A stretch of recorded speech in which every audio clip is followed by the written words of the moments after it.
Okay, we're backstage here again with Mr. Louie Bellson. Louie, the band is sounding better than ever. And that 797 in your book, Explosion, wow. That young kid who wrote that.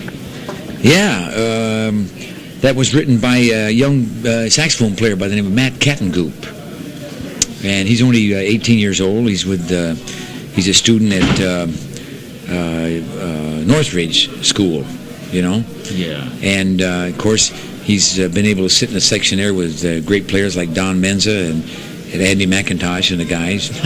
And we're gonna record that particular piece up at Concord on August the 12th, along with Don Menza's Morning Song, and along with another waltz that Don Menza wrote called Cinderella's Waltz. And also, we might do Samba Andrea Swing again. Yeah, the one you did on the direct-to-disc. Yes. Yeah. Album, That's with really, disc washer label. Yeah. Right. That's really an exciting. Was you satisfied with that album, Louie, with the one you did, that direct-to-disc? You like that way of recording? Well, I don't like to use the word difficult, but it's a difficult way of recording, Freddie. It really is. You have to play 4 tunes back to back, 10 seconds in between, and you can't stop.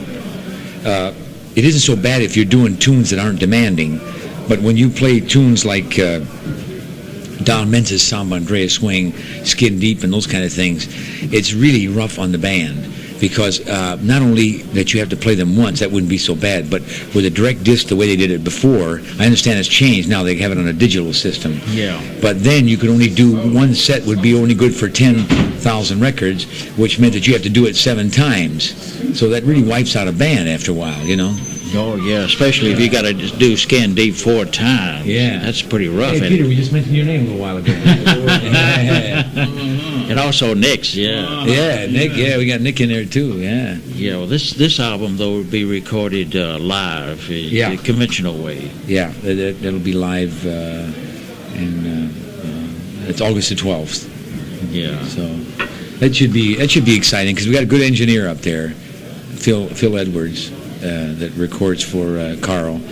And I think the band should be hot enough by then, huh, Nick? Oh, man. Oh, and how? Yeah. And Louie, the way you're going now, you're recording about 2 or 3 different labels. Pablo, Concord Jazz. Yeah, and, those 2, right. Yeah. God, that was a great album you made many years ago for the late Enoch Light. Do you remember that, Breakthrough? Oh, yeah, Breakthrough, yeah. That was nice. That's become almost... did a nice job of recording us there. Yeah. You had Pete Chrisley. He doesn't play with you very much anymore, does he? Pete's been doing something on his own now, which is great. Another great saxophone player. Tremendous. Louie, do you prefer to play with the small groups or just with a big band? I like to play in both, Freddie. I like to play in a small group and also in a big band. I like the excitement about both of them, you know. Yeah, but doesn't playing with a big band, doesn't that give you that more power feeling? Oh, yeah, sure. You can really let out there, explode, you know. Yeah. But it's been said, though, that if you're playing with a small group, it's mostly all cymbal work.